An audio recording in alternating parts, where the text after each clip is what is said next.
Hi everyone, and welcome back. Today I'm having a gas with Grant Kirkhope. Grant was an in-house composer at the video game company Rareware in the United Kingdom. Many people in our generation lost hours and days of our life on long Sunday afternoons on games that Grant composed music for, things like GoldenEye 007, GoldenEye 64, I should say, Perfect Dark, its spiritual follow-up, Banjo-Kazooie, considering that he is probably reached a wider audience than most composers ever reach. Grant is a really humble guy, which you'll hear in this interview. He's very open about how much of a late bloomer he was, I suppose, as a professional, and how grateful he is for all of the work that he still gets to do every day. And I mean every day, because he's a 7 days a week kind of composer. You're in Los Angeles, aren't you? Yeah, but because I'm sat at the computer every day, 7 days a week, which I am, it's easy just to slot in a quick interview here and there. So it's reasonably easy for me to do it because I don't do anything else. I just sit here and write music every day, right? So yeah. So that's still like the full-time grind for you, 7 days a week, always writing music. Right. Since I guess this is my 30th year, right? So nothing's changed.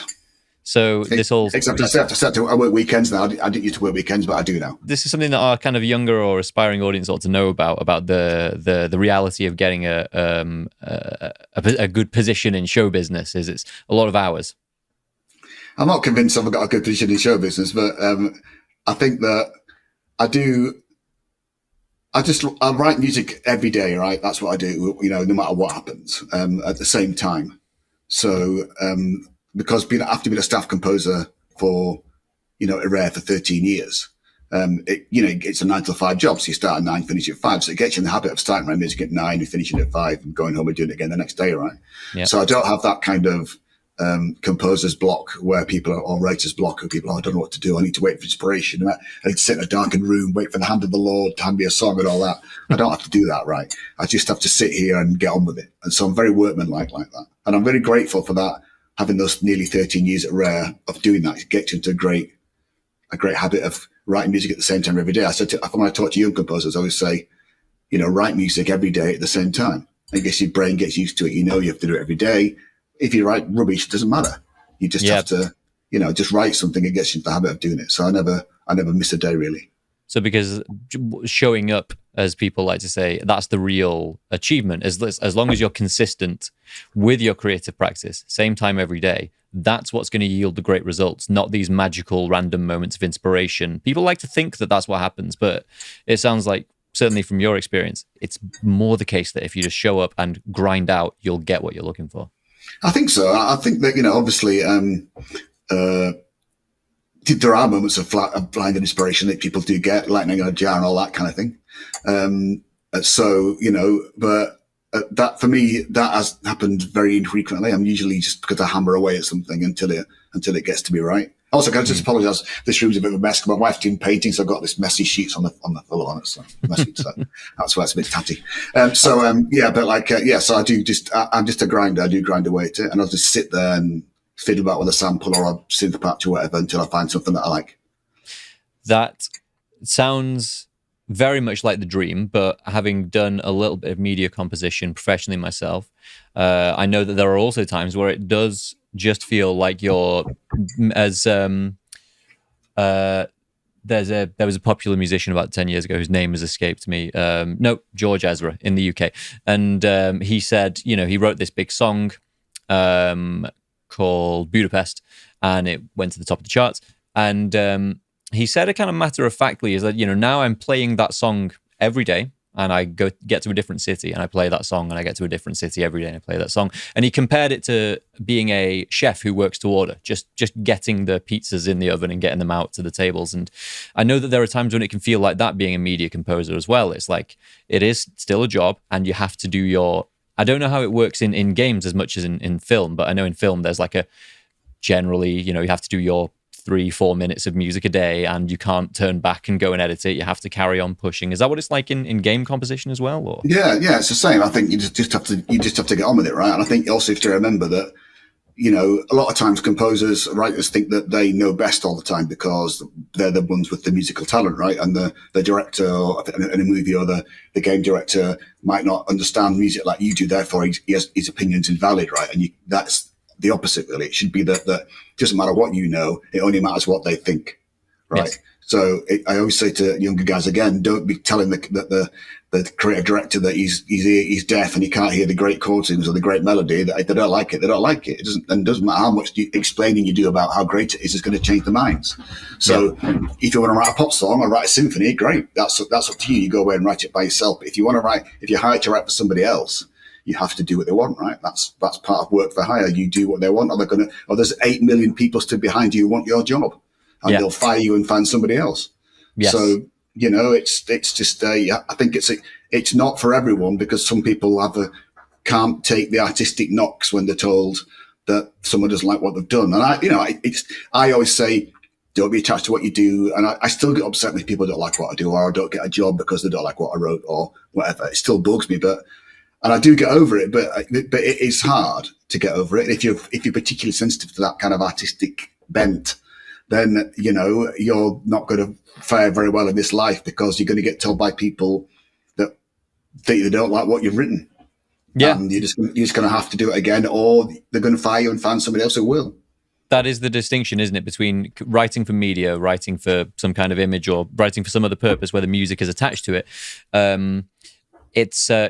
You're an employee. You're a musical employee. You're working for someone else's project. Nothing wrong with that. But if you want the privilege of making music purely from a zone of inspiration and having an audience turn up to listen to that, then, as you've said, it's like, try that. It's an extraordinarily difficult task. You have to be business savvy. You have to be good at marketing yourself. And it's like, if you're not going to make all those sacrifices and you're going to work for someone else, then yes, it's their vision you're serving, and the privilege is you get to make music, Yeah, absolutely. That's still the privilege. So Grant Kirkhope, we came in hot just talking about what things are going like at the moment, and I'm kind of interested in what's going on at the moment. But obviously, I'm a child of the 90s. I was a Nintendo 64 kid, and so music that you wrote and created was sort of just is ubiquitous for a lot of people my age, and was just synonymous with growing up at that time. But also, you were writing music in video games when I'm guessing that wasn't really a career choice for people. It wasn't something that was like widely known about. Maybe I'm wrong about that. How did the ball get rolling? How did you get started? Yeah, it was an absolute fluke. So, I went through school and I was a classically trained trumpet player, self-taught metal guitar player. Ended up at the Royal Northern College of Music in Manchester, did a trumpet, classical degree for 4 years. Finished that, didn't really want to play trumpet very much. And I just did it for 4 years and not getting a job, right, really. So then I spent the next 11 years or so playing in like rock bands and different bands, some doing well, some doing terribly. And just living at home with my mother, and on unemployment benefit, the doles, we call it in the UK, on and off. Some of the bands that I played for a band called Little Angels, who were quite a big UK rock band. I was a trumpet player for them.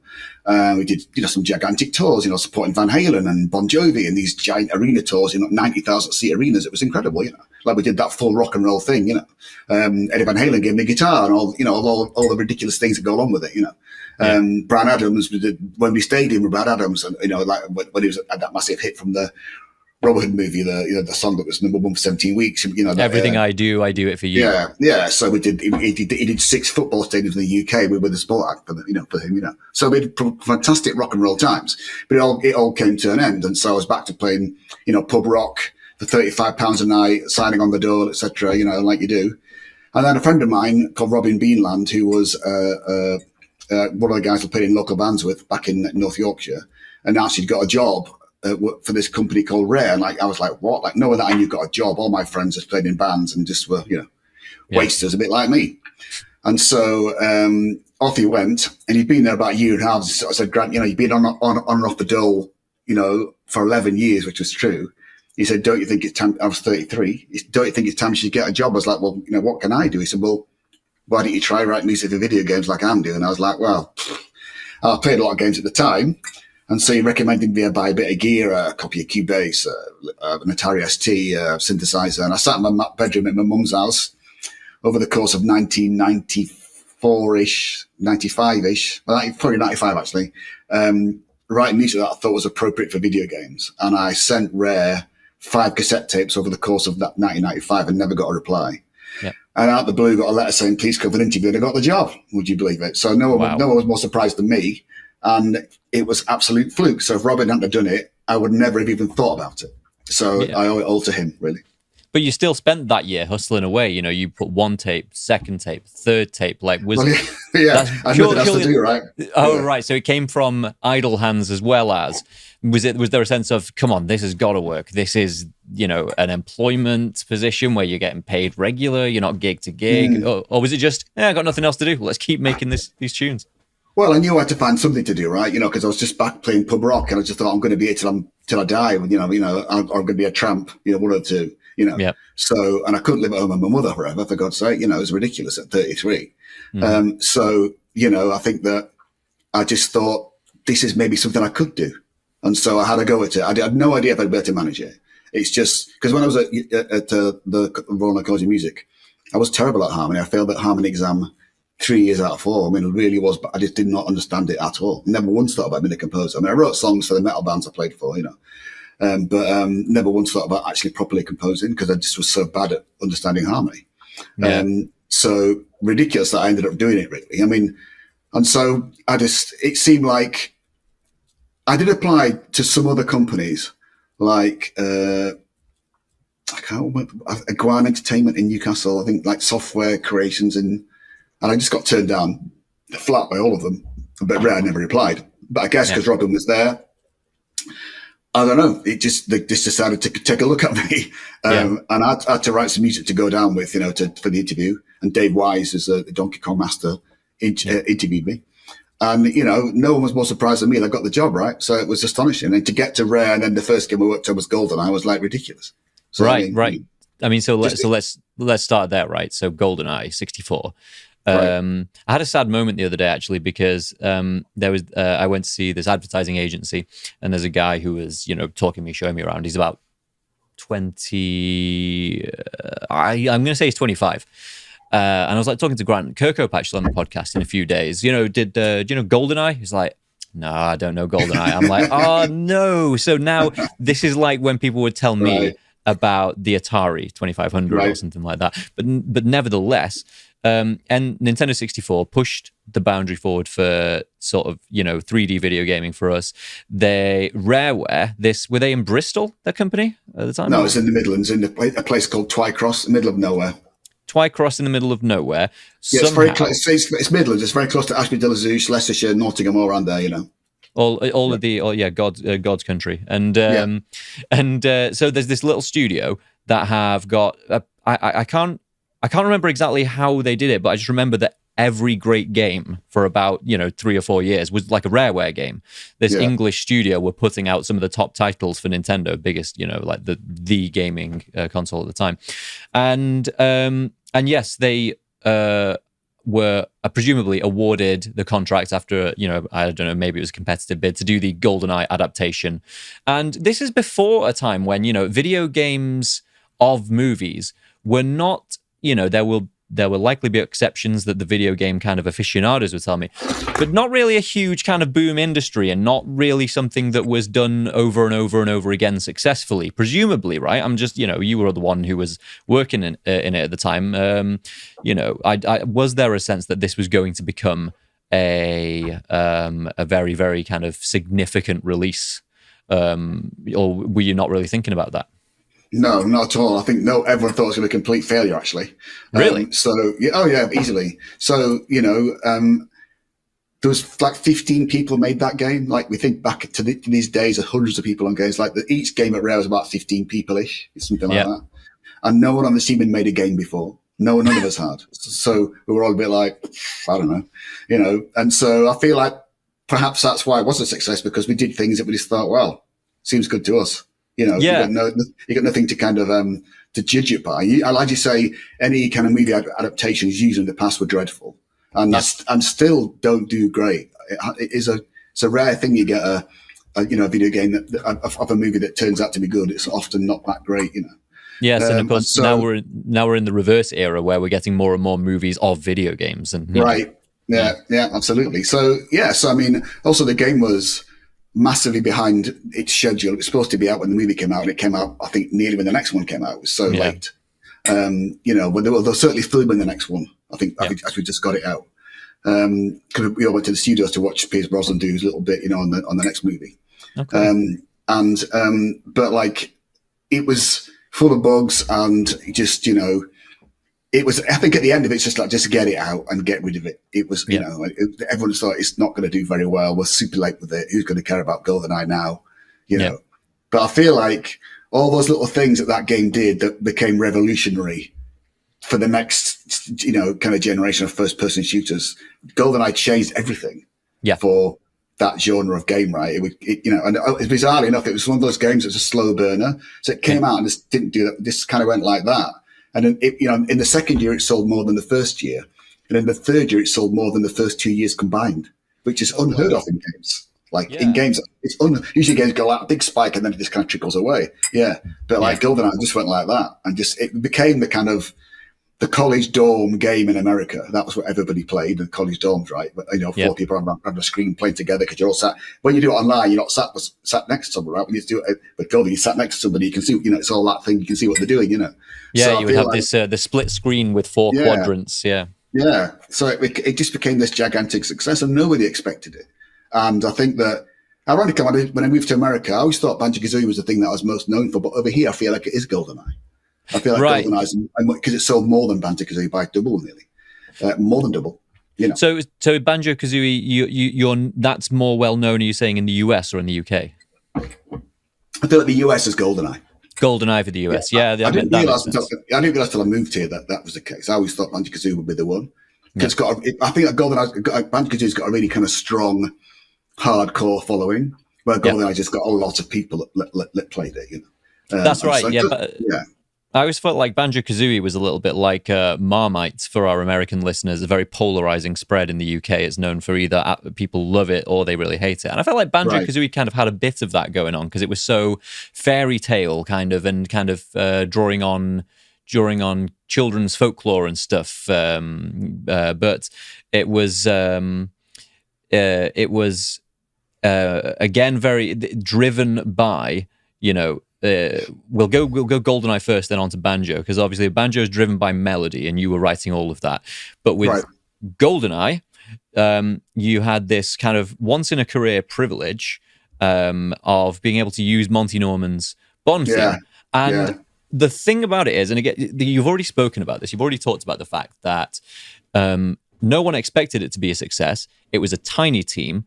There is this great privilege that's afforded to people who are working on something that no one is paying attention to and no one has high hopes for. It's like you get to be a bit creative and a bit experimental. And on the GoldenEye soundtrack, the way you use that Monty Norman theme, I would be very surprised if people would approve that now, because you were making these kind of hip hop versions and there was metal guitars all the way through it, interesting harmonic ideas. Was that like a real gift for you where it's like, I get this legendary theme to play around with, or did you have to get approval for stuff? How did it work? No, we just said you got the rights to the Bond theme, do what you like with it. No one questioned anything and no one checked anything. So me and Graham Norgate, who did it together, we couldn't believe it. I mean, I was a gigantic Bond fan anyway, and I still am.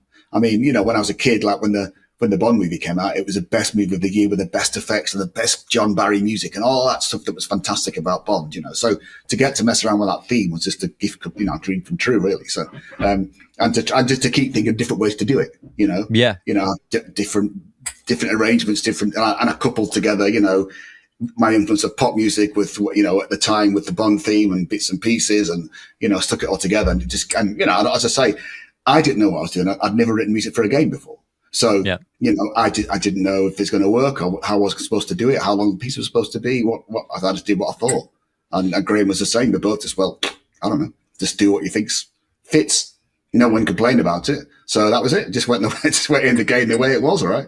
I mean, the fact that the pause music thing, has become this viral sensation these days is ridiculous. I mean, it's something that took me when you write a pause music for a game, A, I didn't know what I was doing, and B, pause music is like a 15-minute thing you do because who cares if people put pause again to go to the bathroom or go and get a pizza, I don't know, I'll have a cup of coffee. They don't care about the pause. No, listen to pause music, surely. So the fact that I just did it in this will be right, and the Bond chords with the Bond melody, and I just put like a hip hop beat with it. I thought, well, hip hop's really big at the time, that's gigantic now, but in the late 90s, it's like, I just thought that's fine with me, and no one's going to care about a pause tune. Who cares? And lo and behold, 25 years later, everything is this amazing thing. People so, sharing Instagram reels about it, about this kind of version of the Bond song that sounds like Portishead with a vibraphone. You know what I mean? I know, it's ridiculous. So, I mean, I'm very grateful and humble that people take the time to listen to something like that. But it just shows you never can tell what you write, how it can turn out in years to come. You just don't know.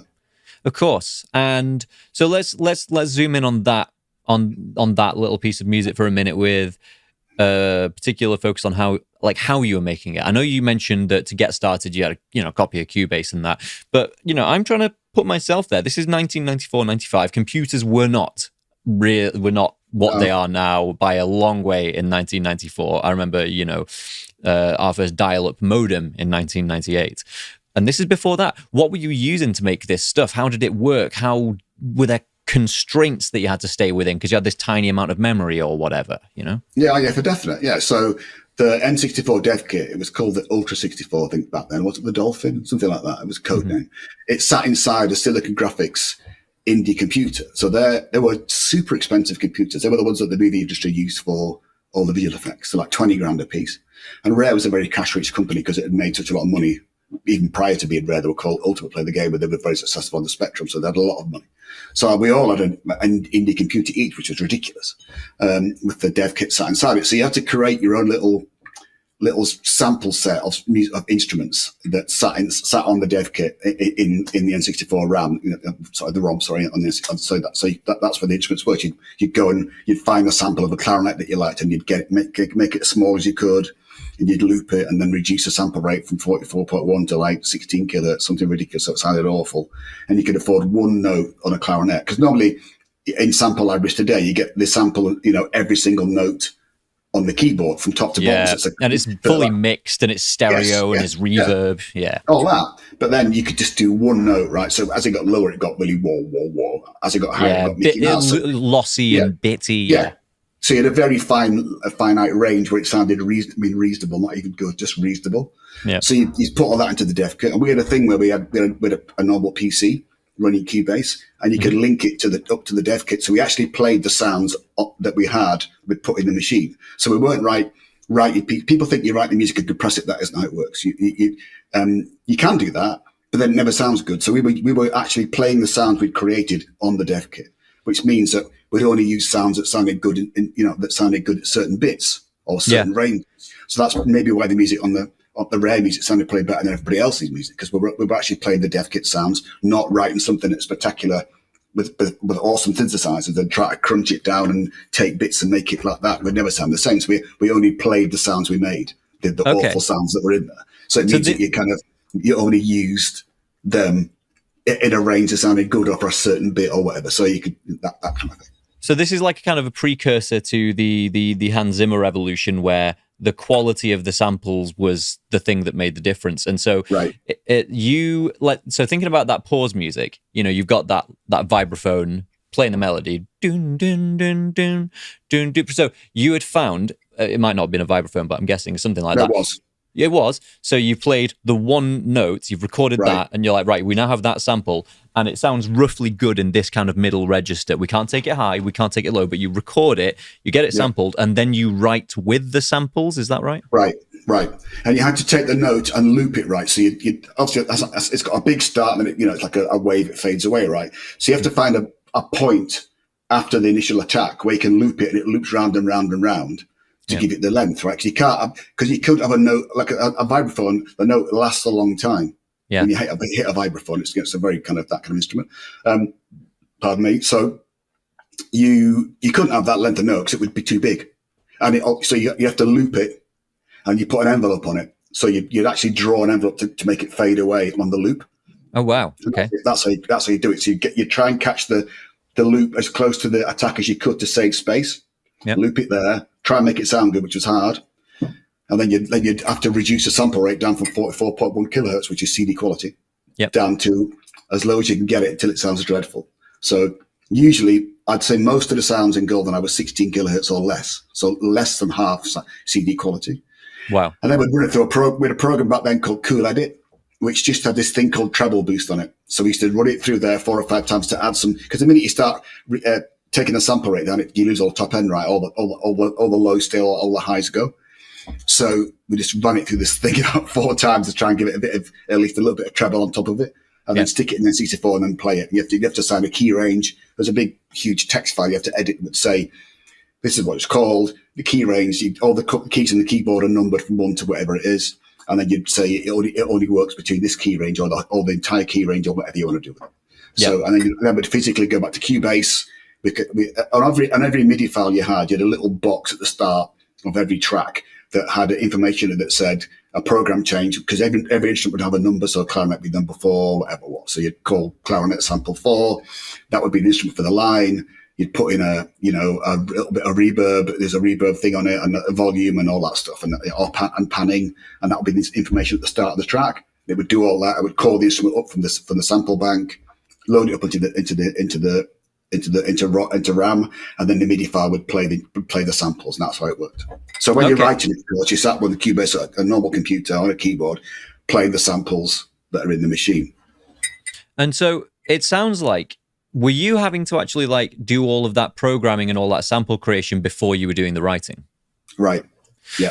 So there's obviously, that's an unusual skill in itself. You were talking about being a touring musician and being on the dole, and then just getting straight into being able to program samples before that's even a popular thing, like a well-known thing to do, before there is, YouTube tutorials for how to do stuff. Like, was there a learning curve, learning how to be this kind of producer technician first, or was it fairly straightforward? Oh yeah, it's a massive learning curve. I had no idea. I was sat at home in my bedroom at my mum's house using the synthesizer to write music. Right, this is easy. It's great. I keep it. So I had no idea that you had to create a sample set of instruments, and it was super tiny. It was like 1 megabit, I think, for the entire game. All the effects on all the music and the MIDI files. It was. We had to even compress MIDI files, which are like tiny. A MIDI file's a few K, but to compress those even. To get it in, to get it to fit in. So for me, it was a bit like, oh my God, how do you do this? So Graham Norgate and Robin Beanland both, showed me the ropes kind of thing, and I had to work it out for myself. So I'd have an old sampler that samplers in those days couldn't record more than about 10 seconds or something like that, or 20 seconds. It was like tiny. 20 seconds was big, to get to sample, and then it was full. It was full up. There's no more space for it. So you turn your sampler on, hook it up to the synth, play the thing you want, or the whatever it was, play a note on the keyboard, record it into the sampler, dump it at the sampler into the computer, into an editing program where you would sit there and find a loop point and all that. Then you have to MIDI dump it from the computer into the indie machine, which would take a while because even though we did it on floppy disks then. So a floppy disk was about a meg. Yeah. So, you'd record it, you'd stick it on a floppy disk and put it into the indie computer, and then, and if something was bigger than a meg, which it never was, you'd have to MIDI dump it, which used to take all night. Oh, wow. one thing. So like it was a meg of information. Yeah. So, and then, you'd always be cognizant about, am I adding a sample that's going to make the memory too big for the game? They kept saying you got to take that out. It's too big. It's too, make it smaller. So, how on earth GoldenEye people still listen to it to this day is beyond me, because sonically doesn't sound the best, right? But maybe that's part of the appeal. I don't know.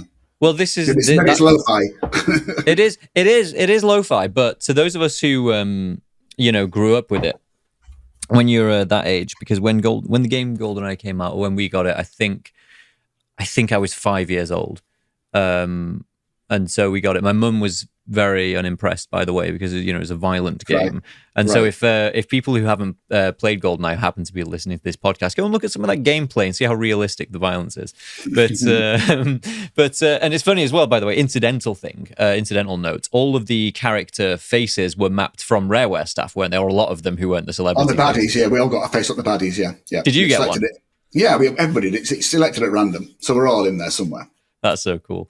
And so you've been imprinted in video game folklore without knowing it. Because again, like you said, no one was expecting this to be a thing. But the point is that music, when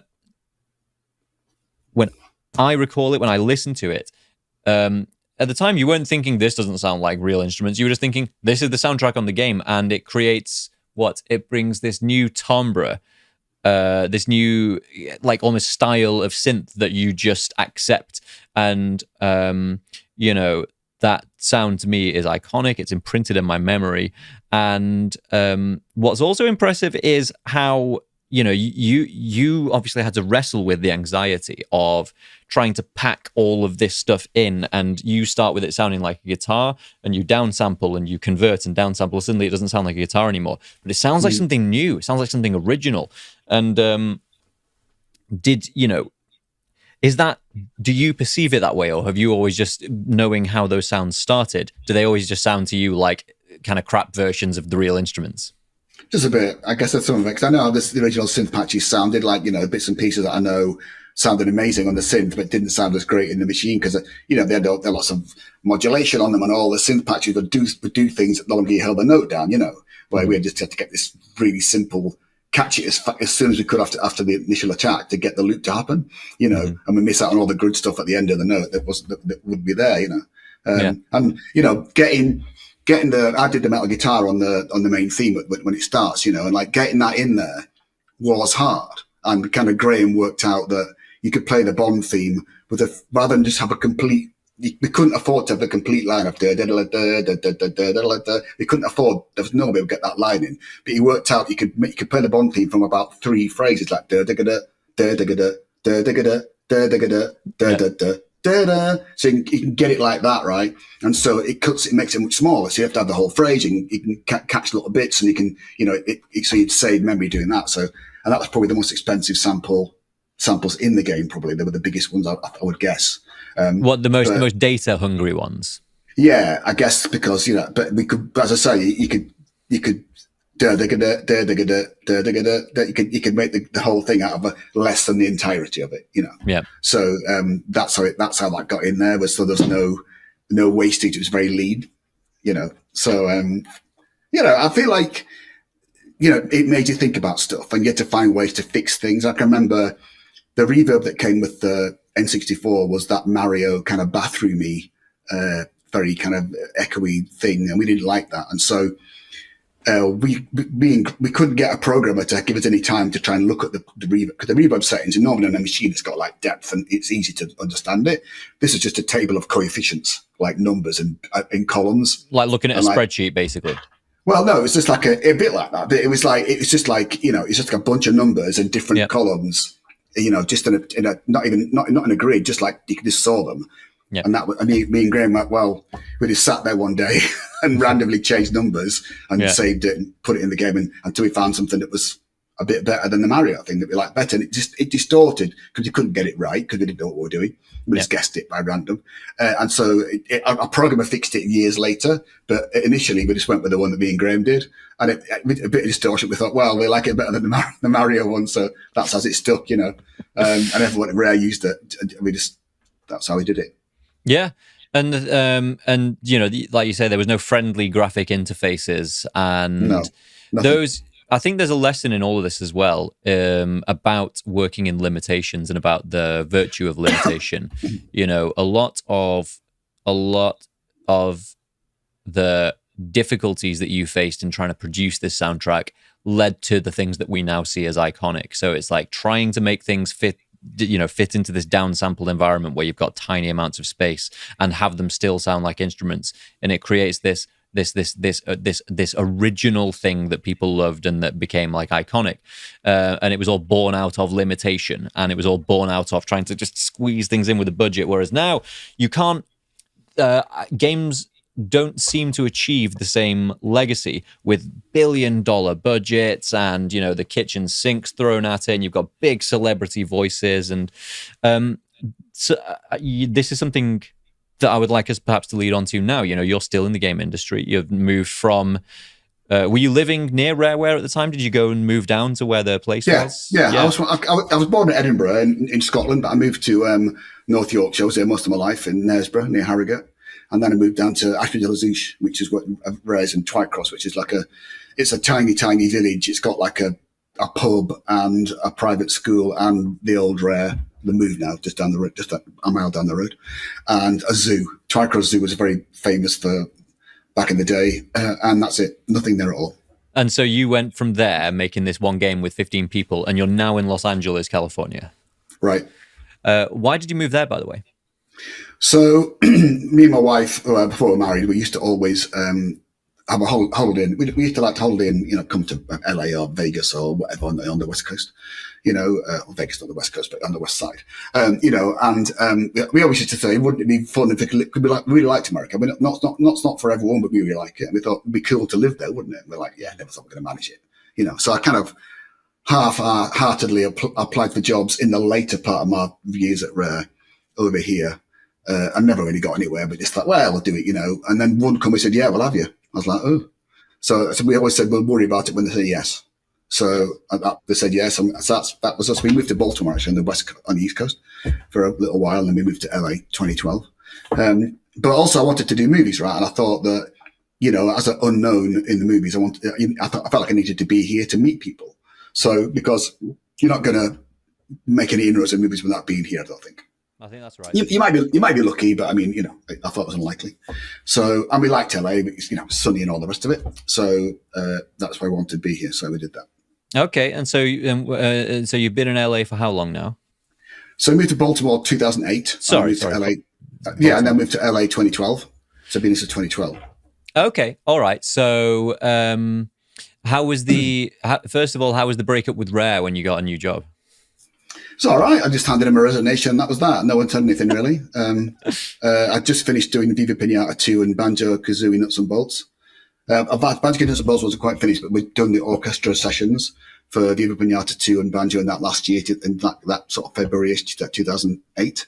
Yep. And then I quit in July and shifted over here. You can already see, by the way, the huge transformations there. It's like we've gone from samplers and sweating over trying to get a reverb with convolutions and coefficients. So then you go into orchestra sessions. Everything's changed by that point. Yeah, it's ridiculous. Yeah, I mean, who'd have thought within like 10 years, really, it was that. It was unbelievable. And now we weren't the first to do it by any means. Other people did it before us. Yeah. So it was, it was pretty spectacular. Okay, so you get Baltimore in 2008 and then LA in 2012. And so you got a job as a staff composer in Baltimore. What happened to bring you over to LA? So I worked for a company called Big Huge Games. Who made a game called Kingdoms of Amalur Reckoning. Mm-hmm. And so they were owned by THQ when I got there. I got there in like August-ish 2008. And we're working on a game now called Crucible. And then by Christmas, THQ owned the company. I decided they wanted to shut the company. And I was like, oh, I'm on a visa here. I'm going to be out of the country in 10 days, literally. And I was like, oh my God, I made a massive mistake. Wow. But because the company was bigger than 50 people, there's a thing called the WARN notice, WARN in America, that says you have to give like so many days notice if the company's bigger than that. It's maybe 2 months, I don't know. And that time, Big Huge Games tried to find a buyer, to buy them to off THQ. And so it went on a little while, and I did apply for other jobs. Like I went to Microsoft and Mythic they were like North Carolina, where was it? I can't remember where they were now. They were close, near Washington. And they offered me a job actually at the end. But just as I was thinking we're going to have to shift to another company, Big Huge Game got a buyer. So Kurt Schilling was a very famous baseball player in America, who was a very big gamer, wanted to make games. He had a company called 38 Studios. Mm-hmm. And they were in Maynard near Boston, and they decided to buy Big Huge Games. And so they bought us, and they were making a game called Copernicus. I think that was the name of it. It was like a big giant, because Kurt was a huge kind of World of Warcraft fan. Kurt's a nice guy, the nicest guy at the time, but I would say not particularly great at business acumen, shall we say. He made a lot of money as a baseball player. Yeah. $100 million or something ridiculous more than that. Wow. So anyway, so he bought Big Huge Games, and he had like Todd McFarlane, who's a really famous Spider-Man artist, and R.A. Salvatore is a very famous author, who are also in the deal. But I don't think they could put any money in there. I just think Kurt did it by himself. Anyway, so they bought Big Huge Games, and we changed our big RPG Crucible into being based around the Copernicus universe. So it looked the same, we just changed the name of it. So it became Kings of Amalur Reckoning. So we worked on that game for about 4 years. And the game came out, and it did all right, sold a few million in the end. But Kurt was already in financial difficulty by that point, unfortunately. So he moved the entire company from Maynard in Boston down to Providence in Rhode Island. They got a huge $75 million grant from the governor to move the entire company down to create jobs and all the rest of it. It was like a great thing. So they bought a premises in Providence and moved the company down, and all that. But of course, it was a disaster. So their game was never going to see the light of day because it was just too big, and they just did no chance of bringing it out, and they spent too much money. Yeah. So of the $75 million that they had, they bought this fancy building, 6 floors, tarted it up to make it amazing and all, which was a big mistake. You should have just got something functional that was cheap that you could just get the game done in, It wasn't done like that. There was things like, they said to get staff to move down from where they were to Providence, they decided to buy the house off the staff members so they could get another mortgage in the new place, right? But what they did was they didn't actually buy the house; they just took over paying the mortgage. Yeah. So when the company went bust, some of the staff members found they had 2 mortgages and didn't know. There was lots of dreadful stuff on like that. Anyway, it all went bust. There was talk of criminal proceedings. I think that's still in the offing, like criminal proceedings against Kurt and all the rest of it, and some of the other staff. Wow. Stuff like that. So, as I say, it's still kicking on. Really, it's been going through the courts for a long time. I don't see it taking that turn, I'll be honest. Who did? So I was like, oh my God, here we go again, So after going through the THQ, it's got to be all over. I was like, oh dear. But prior to that, after the first THQ thing, I realized that I needed to get a green card because I didn't want to be in the situation of getting kicked out of America if the company went bust. Because I was like, I've been through it once. Who knows what will happen in the future? Yeah. So by that point, I managed to get a green card. So for the family and me, so we were safe, so we couldn't get kicked out. So, and then when Kurt went bust, it was like, right, my wife was going to move to LA. And I was like, well, that's easier said than done. But that's what we did. So we moved to LA, and I started freelancing from that point, thinking, who knows? Yeah. And it all went all right. I feel like my life's been a kind of fortunate set of disasters that have kind of worked out. It all looked like it was going to go dreadfully wrong, and it's been lucky. I've had a bit of luck. So basically, tap dancing on a kind of a cracking ice sheet or something like that. It does seem a bit like that sometimes. Yeah. So are you still an employed staff composer right now? No, since we moved to LA, I've been a freelance. Freelancer. Okay, so that's something interesting to talk about. So, when a lot of us, I was going to say younger. I'm not as young as I once was, but I was in a similar position to you once upon a time. 24, unemployed, need a job, and you start writing to music companies, and that's how I got my job here at Gas Music. And I hoped, I suppose I kind of fantasized without any information that staff composer was, a job that was, that there were staff composer jobs, lying around to be picked up. And that generally I have found is not the case anymore. It's much more the case that most composers are freelance now. First of all, is that correct? Is that the case? Yes. So some companies still do have staff composers, like Blizzard do, Riot do. So some of the larger companies do, but I'd say on the whole, usually sound design guys are the in-house people, and the composers get contracted out like me. So it used to be like when I worked at Rare, like you got given a whole game. I did like a Banjo-Kazooie, did all the music, all the sound effects. So that's how it was. You got given a game, you did all of it. But slowly over the years, the roles are split. So you just get just composers, just sound designers. And as I say, most companies don't employ composers, not games companies, and movie companies definitely not. So that's the way it seems to be these days. Yeah, and there's something I've skipped over. I want to go back to hearing about doing music and the sound effects. But But yeah, at the moment, so what what would you say to if there are youngins coming and watching this and thinking I want to be making music and video games, what are the routes in these days? How how would you attack it if you were a 25-year-old trying to break that market? That's hard. So I feel like I've known several people. I've said lots of different stories. Everyone seems to have their own route. Like a good friend of mine is Danny Baranowski, who's a very well-known indie games composer, like Binding of Isaac and Crypto and Necrodancer and, stuff, music like that. He was just a guy working in Home Depot and Lowe's here who wanted to work in video games. And he actually, there's a thing over here called OC Remix, which is like it's a website that where people send in, cover versions of video game tunes, and the people who run it, if they like it, put it on their website. So Danny did that. He covered one of my Perfect Dark tunes, and a guy with a game called Cannibalt liked it and said, "You want to write music for my game?" And so that's how he started. And the Binding of Isaac guys heard that, Super Meat Boy guys, and they asked him to write music for their games. He did that. There's also Daniel Rosenfeld, I think his name is, who's C418, who did all the Minecraft stuff from day one.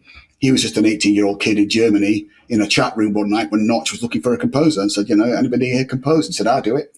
And Daniel got the gig, right? Wow. So, and owns the music to this day. Even though Microsoft bought the company, he still owns the music to the original Minecraft stuff, which is like, a license to print money. Yeah. So, it's, but I would say these days, just being a good composer is just nowhere near enough. Like that's got to be a given. You've got to be great. That's it. That's a given, right? But the rest of it is a bit you've got to work on. So I'd say 50% of the battle is being good, but the other 50% of the battle is the networking, getting to know people, trying to get your name out. They're like writing great music, putting it on YouTube somewhere or on your website somewhere. No one's ever going to find it. You might be lucky, but it's very unlikely. Yeah. You have to get yourself into a space where people do the thing you want to do, like go to game jams or hitting up indie studios or anything you can. There's tons of people out there making games, but you've got to find a way to get your stuff to people. Like going to GDC in San Francisco is expensive, but it's a massive hive full of games people at that convention, right? So, you've got to get into a space where you can find like-minded people and, offer to write music for them. You might not get paid anything. You might be able to say, give me a royalty in the game, 1%, 2% or whatever. I don't know. I've known indie composers do that and make a lot of money, so, there's no set path, but for certain, you've got to get out there, whatever that is, I'd say the most important part. Like just being good, forget that. You have to, it's all about the connections. Like I know plenty of fantastic composers who are not great at networking, don't get any work. And there are lots of composers who aren't that great, everybody you get a lot of work. Mm-hmm. Right. So, I feel like that's by far the crux of it. You have to get yourself out there, and you have to have the website and all that stuff. So you can say, yeah, here we go, and also say to people, just say yes, whatever they ask you. I don't care what it is. Just say yes, because at least you're going to get a crack at it. If you say no, you're not going to even get a crack at it. So I don't care if they're asking for the most ridiculous thing, like, marching band and hip hop or whatever it is. Like, yeah, I do that every day. My favorite thing.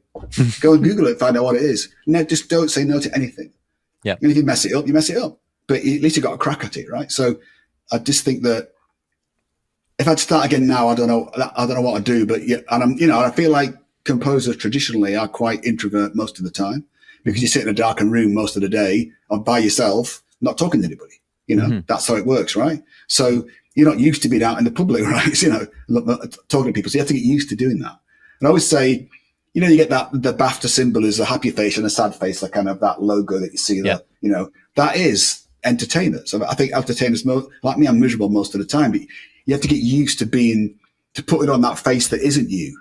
Yeah. So you can be, my wife says to me, everyone thinks you're a happy, jolly guy, Grant. If only they knew me like nobody like I know you, you're miserable git most of the time, so they wouldn't believe it, And I think that you have to get used to doing that. And it's, I remember being at Rare and typing in to the internet, how to be a music composer, and an interview by Richard Kraft, who's a very famous agent over here, Kraft Engel. Danny Elfman and lots of other clients that are huge. And he was giving an interview talking about how composers need to do that. They need to be able to have a crack a joke and have a laugh and be the funny guy and, jolly along and all that kind of stuff. And he said, because people don't want to deal with introverts. They don't want to deal with it. It's too hard. Yeah. They want to deal yeah. with something easy to deal with, doesn't get offended, will make changes, there's no worries, because they've got a big other things to worry about. They don't want to worry about you. You know. Yes. So yes. you know, you have to be able to put on that, you know, and have that 10-second elevator pitch, they call it here, where you got your 10 seconds in the elevator. What do? Have it off. What are you going to say? You know. So all that stuff, I think, is how to be a composer these days. And it doesn't matter whether it's games, like you say. I feel like we just call some media composers these days, from mobile phones to movies and all the way, everything in between, the whole lot, right? So.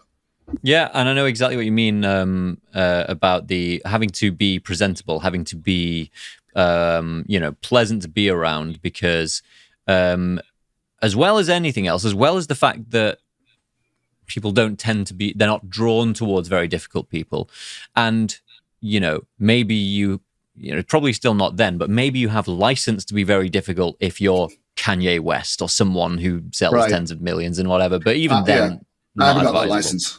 Yeah. It's like you're a craftsman. You are ultimately, like you said at the beginning of this, you're working for someone else, and so you've also got to be pleasant and good to be around for the reason that people ought to be aware this media production industry, like we said, it's long hours. The budgets are often not as big as you would think. There's a lot of pressure. There's a lot of people who have put lots of money into it who are expecting to get that money to come back, to get a return on that investment. So it's a stressful thing.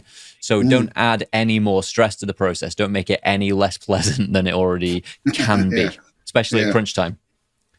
True. What's it like at crunch time for you? Have you been in those moments where you're up at working from 7 a.m. till 10 p.m. just to get something out of the door?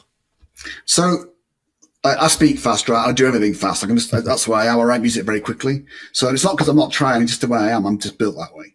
So I haven't really had horrendous crunch times very often. I think a lot of the actual dev staff on games do have horrendous crunch times at the end of the game. But I haven't really had too much of that. A little bit, but not tons. So like doing the Mario Rabbids games, there was a little bit of crunch on the cinematic sequences towards the end of, I think the first game, Kingdom Battle. I feel like I did quite a bit of, that's when I kind of started working weekends, I think, and then just kept up with it, So I'm not on anything that's horrendous. I feel like maybe towards the orchestral recording for the second Mario Rabbids game, Sparks of Hope, we did it in Japan, and I probably was a couple of days away from getting that done, so I did. That was all right, but I felt I was maybe tight towards the end, just getting stuff arranged to go to the orchestra. Yep. But really, I don't think I've had horrendous crunch times. I'm not like other people, because I just do work very quickly. And as I say, it's not because I'm better than anybody else. I seem to work that way. I don't know why. That just is your style, and see, because I can relate to the Hans Zimmer way, not massive, industry-changing success. What I mean is, he said, whether it's true or not, that he spends most of his time just faffing around with patches and making cool sounds, and eventually has like a producer, project manager come in and be like, you need to get these cues into the film now. You need to actually get the work done, So that's also, a lot of the big Hollywood guys have got big teams, so they have lots of extra composers who can take the theme and then tart it up and orchestrate or whatever. So that's a lot of the guys have that kind of team thing going on, where they have other people that help them out. Do you do much of that, or are you usually working on your own? There's only when you hire me, there's only me. Okay. And that's something for people to be aware of as well. Again, it's like for people who aren't yet in this industry, or who would like to be, is certainly when I was growing up, I used to imagine that once you're in anything that's like AAA games, or like, big budget Hollywood movies, major label music, I always thought that basically whatever you're doing, you have a little army doing the stuff with you. So I'd be like, Grant will have an arranger and an orchestrator and all stuff, but it's always just you. You've got to get those notes on the page and into the door. So I do use an orchestrator, but that's it. So when it comes to orchestra time, I'll use an orchestra, just because I could do the orchestration. It's too time consuming. So for me, I'll hand it off at that point, but what I hand off's in a good shape. So I'll hand off a MIDI file that's in score order and it's been thought about. So when I use orchestrators, I always say, there's not an awful lot of work to do for your stuff, Grant. You've got it pretty much there. So as opposed to just giving a piano and say, make it into orchestra, I don't do that. All my stuff sounds like orchestra before. You've already got your sort of 48 piece in the MIDI in the door. Yeah. So I do that, but apart from that, the rest of it's me. Okay. And are you still using Cubase? Is that your DAW of choice? No, I switched to Pro Tools at Rare. I guess somewhere in the 2000s, before I left 2008, we switched to Pro Tools, and I've just been stuck with it ever since I used Pro Tools. So Pro Tools Media was rubbish back in the day. It was terrible. But after Pro Tools 9, it started to look a bit more like Cubase, and it just looks like Cubase or whatever now. So I feel like, I guess most people wouldn't buy Pro Tools because it's a subscription model these days. Where you pay $300 a year. Most people want to do a one-time purchase, and I feel like that's the way to go. But I'm stuck with Pro Tools. I'm just stuck with it. I don't want to learn anything else. Yeah, that's fair. I mean, I always had this idea that there was a bifurcation, that Pro Tools was for audio engineering and that Cubase was for music composition. That might just be good marketing on the part of. I think most people do think that, but I guess the beauty of Pro Tools is that most studios in the world are still Pro Tools based. So it just helps that I use Pro Tools. It's easy to do stuff, Okay. Do you farm out any production tasks? Do you do all your mixing, all of your own production, or does anything else get done elsewhere? So if I'm doing it out of the box, I'm doing like sample libraries, like whatever my orchestral stuff I use. I mix and master it myself. Okay. So that's another thing as a composer. I feel like you have to get good at doing all of that now, right? Yeah. In the past, perhaps not so much, but these days, they just expect you to do it because it's cheaper, right? They don't want to pay for anybody else. Yeah. So, but when it goes to live orchestra, it will be mixed by somebody else. But having said that, when I did the Blizzard stuff for World of Warcraft, they just give you the orchestral sessions and you do it yourself. Oh wow! So I was a bit surprised about that. It was all right. I think you forget that when you're using sample libraries, you constantly try to do crescendos and diminuendos and make it sound human and all that. And when you get the actual orchestral sessions back, they're already done it. They've already played it that way, right? So you just got to mix the levels, and so it's not, and the EQ's not so much because it already sounds great. So it wasn't quite as difficult as I thought it was going to be. And so that was a learning. I was thinking, oh my God, how am I going to do this? But then when I did it, I was like, you forget that human beings do natural things that they naturally get louder and quieter in bits, all the rest of it. So that was all right. That really is the thing, isn't it? When you're working with MIDI, as you just said, it often feels like more than, at least half the time is spent trying to make digital stuff sound organic. Yeah, for definite. I mean, I've got these libraries these days are great. They're really fantastic. Some of them are really great, And I feel like everyone's got their own one that they like best of all. Yeah. And there's some things they can't do, so just don't do it. Generally speaking, if it's going to go into the game and the movie, it's going to, you have to just make it sound great, right? So, but there are people here that just do MIDI mockups. That's their job. They take what you do and use other samples and make it sound like a real orchestra. So there's plenty of guys that can do that for not a lot of money. So, some composers go that route, but I just do it myself. So, because I'm happiest with it when I do it myself. So, but it sounds like you're saying this. So there's some composers in the Hollywood ecosystem there who are like, I'll write the music, but I can't do all the MIDI humanization as well as this specialist who only does that. So I farm it out to them. I lose a bit of money on that to make it right. Yeah. Okay. Yeah. Because I don't know if it's the same in games, but I know in films it's very much so.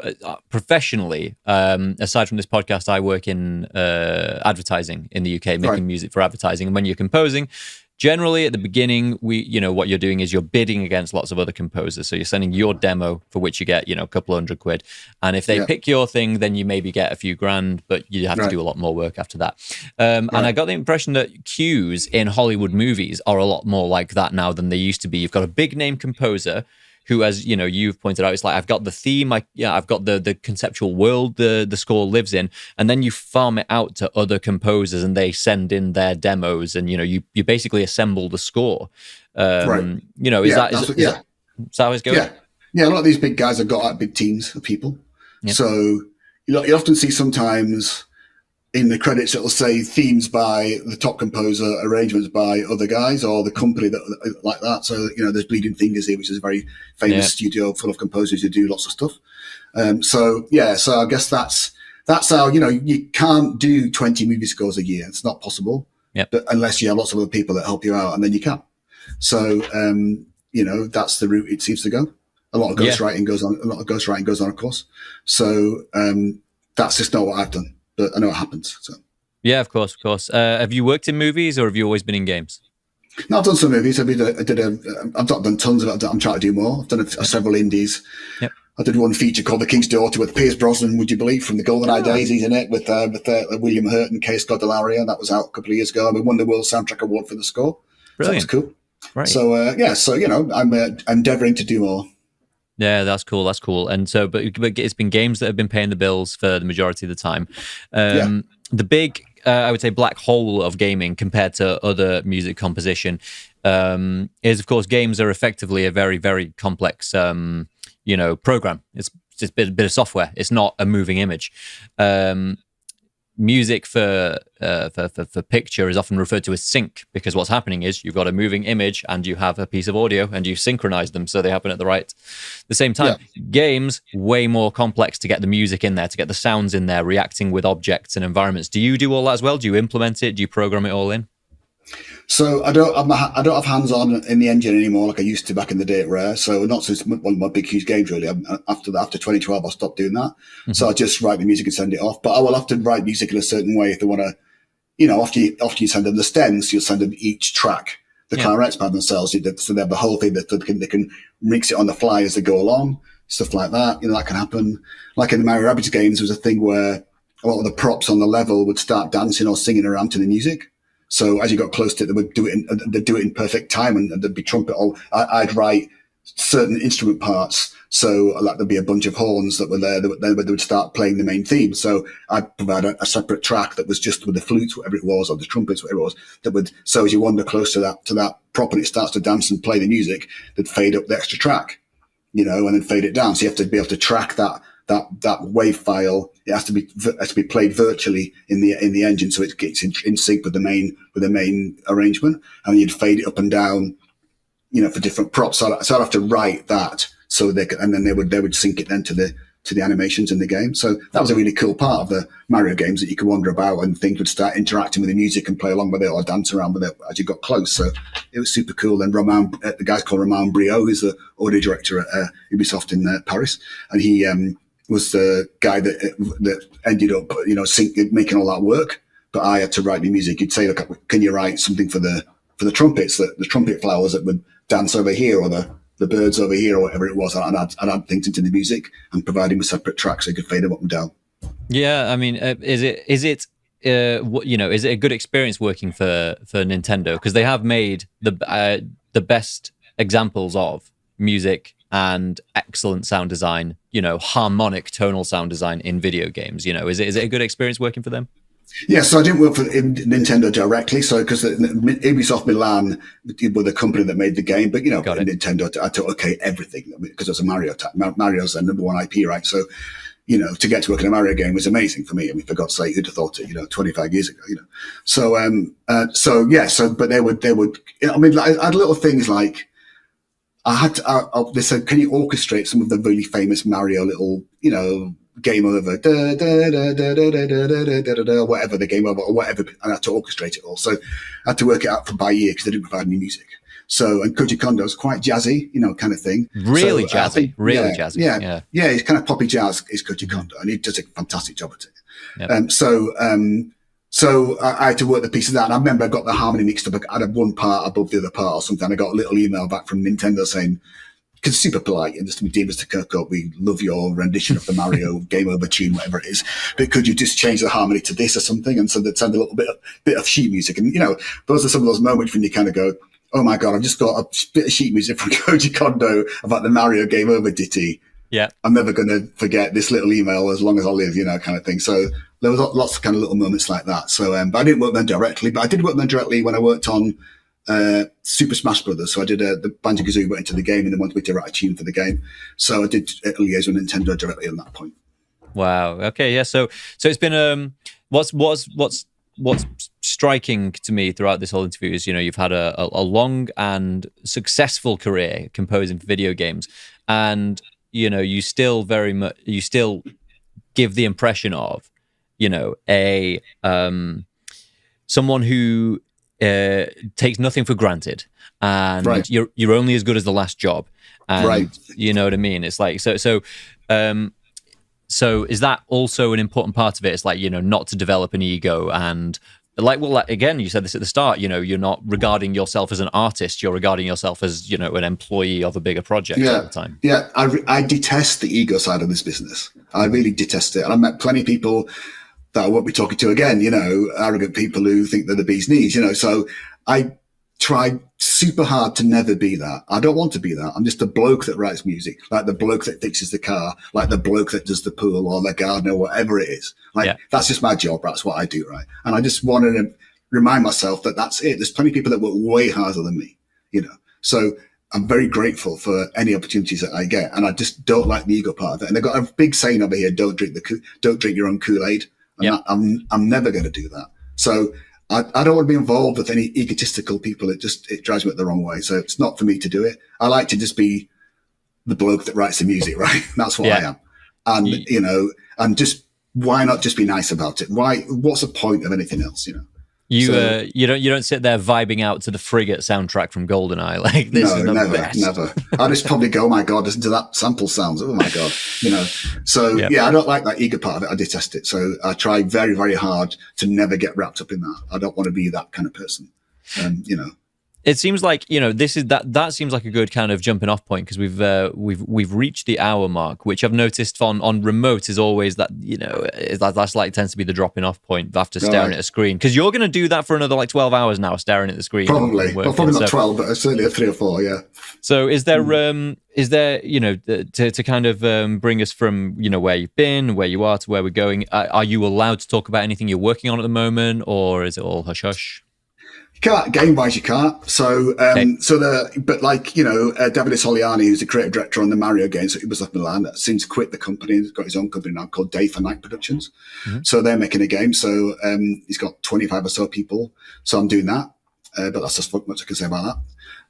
And I'm just about to start scoring another movie for Mike Matteo Rossi, who's a guy I've worked for a few times on indie movies. His movie's called Central Addiction. I'm just about to start doing that. I'm doing a little bit bits and pieces elsewhere. I did a weird thing, not weird, but like I work on like a thing called Kooky Trails for these guys from last year. I did quite a bit for them. Everything's all right at the moment. And I'm fully enough, I've just started to, this is going to sound crazy, but I've just started doing personal appearances, which is a bit like, oh my God. But we did a convention last year in Phoenix, Arizona, where we turned up to sign autographs, kind of thing. And it was super successful. So a bit like, oh.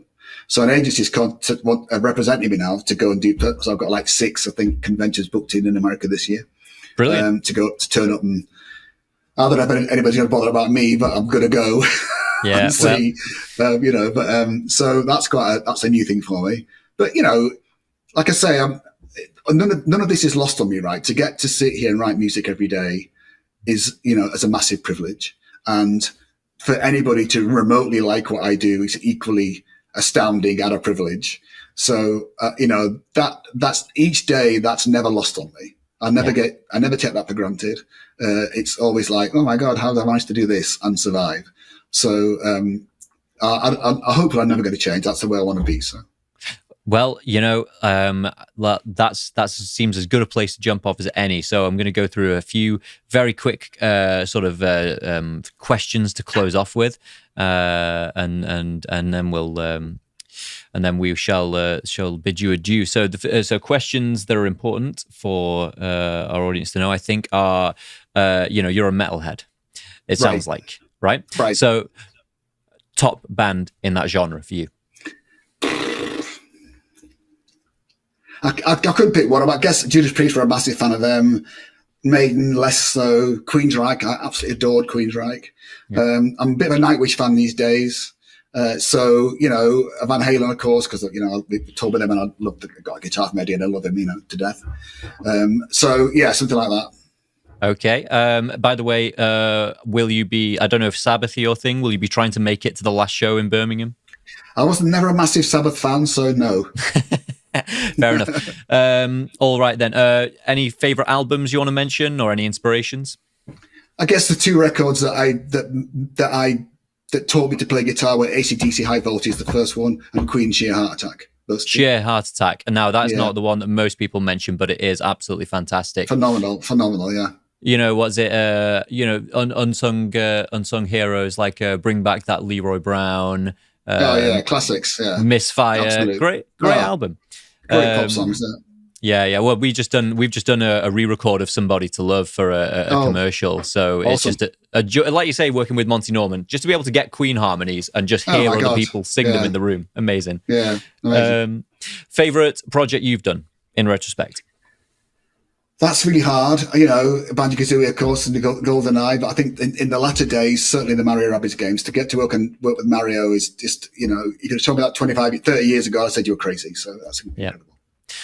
Favorite media composer? Well, John Williams, of course. I think John Williams, for definite. Yeah, one of the best ever. Yeah. Okay, and do you prefer the UK or USA? A bit of both, I think. So there's bits of the UK I like, not the weather, and I like the weather over here, but we had the fires here recently, which is dreadful, and it seems to be we get these massive fires every year now, so it's very scary. Yeah, we got evacuated. In 2018, we got evacuated because it was super close to us, like right across the street. Yep. So that was scary. I feel like I've got PTSD from that. So I don't know. Yeah, US, you can't beat Southern California for the climate. It's incredible. Yep. But you do miss, when you go back to the UK, and wonder about York or Edinburgh, and the history is incredible. I mean, going to Ghent for the World Soundtrack Awards, you forget what it's like to be in Europe, loosely speaking, including the UK, and that's not, I mean, you just forget that the age of these things is amazing. It just looks fantastic. You just do not get that here anywhere. So. Yeah, something you forget, don't you? When you're in America, you realize you're in something that's so young and it's a work in progress, and they're proud of history that's 30 or 50 years old sometimes over there. So, for sure, yeah. Yeah. So, but hey, great place, and I'm glad that you, I'm happy to hear that you guys were unaffected by the fires. I hope everything's okay near there. By the way, because well, I've got to say, it's like a war zone. The Palisades is just completely gone. Altadena's completely gone. It is like a bomb has been dropped. It looks like Hiroshima. You wouldn't believe it. It's incredible. That's like 5 miles from here. It's ridiculous. Right. Well, I hope that I know. Yeah, there's going to be a massive rebuild effort, and this is going to be a before and after for LA. Yeah, for sure. I hope everyone's doing okay over there. But in the meantime, thank you for giving us so much of your time, Grant Kirkhope, and thanks for, thank you personally for scoring GoldenEye. And Banjo-Kazooie. And I always meant to ask, by the way, did you deliberately, if I'm getting you in trouble with any lawyers, you don't have to answer, or cut it. Did you deliberately quote Goldfinger in the GoldenEye soundtrack as well? Well, I guess roughly, yeah. I think, yeah. So, we did that. So we had at the time we had this double CD set of all the pop songs that precede all the movies. So we went through that. I went through with a fine-tooth comb and stole loads of bits all over the place. Yeah. So, like the Frigate was I took the Faith No More, We Care a Lot drum beat, and paired it with the Duran Duran, from View to a Kill, and a bit of Goldfinger, stuck it together, and that was that. So, yeah, So lots of compilations in there. All right. So for the fans, go and listen and dig them out. Thanks for fielding my questions and all the spontaneous ones. Thanks for everything. I'm glad it's going okay over there. Congrats on all the success with movies and with the games carrying on. So long may it continue. Amen. Absolutely. Grant Kirkhope, thanks very much. And we'll speak again, hopefully. All right. Thanks, man.